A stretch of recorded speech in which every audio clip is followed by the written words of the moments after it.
त्या रात्री गावात इतकी शांतता होती की स्वतःच्या श्वासाचाही आवाज मोठा वाटत होता. गावाच्या शेवटी एक जुनी बंद पडलेली विहीर होती. लोक म्हणायचे सूर्य मावळला की त्या विहिरीजवळ जाऊ नका, पण अमोलला या गोष्टींवर विश्वास नव्हता. एके दिवशी मित्रांची पैज लागली. आज रात्री 12 वाजता मी त्या विहिरीजवळ जाऊन दाखवतो. रात्री 12 वाजले. चंद्र ढगाआड गेला होता. वाऱ्यानं झाडांची पानं विचित्र आवाज करत होती. अमोल मोबाईलचा टॉर्च लावून विहिरीकडे चालत गेला. जसा तो जवळ पोहोचला त्याला असं वाटलं कोणीतरी त्याच्याकडे पाहत आहे. त्यानं मागे वळून पाहिलं. कोणीच नव्हतं. तो हसला. लोक उगाच घाबरतात. तो विहिरीच्या कडेला जाऊन उभा राहिला. आत पूर्ण काळोख. अचानक विहिरीच्या आतून हलका आवाज आला. अमोल.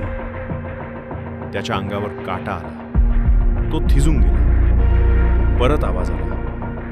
अमोल, खाली बघ. त्याचं नाव? विहिरीला त्याचं नाव कसं माहित? त्यानं हळूच आत पाहिलं आणि जे त्यानं पाहिलं ते पाहून त्याचा श्वास अडखळला. विहिरीच्या पाण्यात त्याचंच प्रतिबिंब दिसत होतं, पण ते प्रतिबिंब हसत होतं आणि अमोल हसत नव्हता.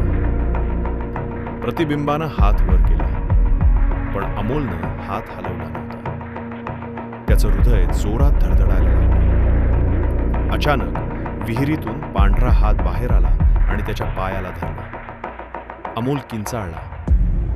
मित्रांना दूरवरून आवाज ऐकू आला. ते धावत आले, पण विहिरीजवळ कोणीच नव्हतं. फक्त अमोलचा मोबाईल खाली पडलेला आणि विहिरीच्या कडेला ओले पायाचे ठसे. दुसऱ्या दिवशी गावभर बातमी पसरली. अमोल सापडला नाही.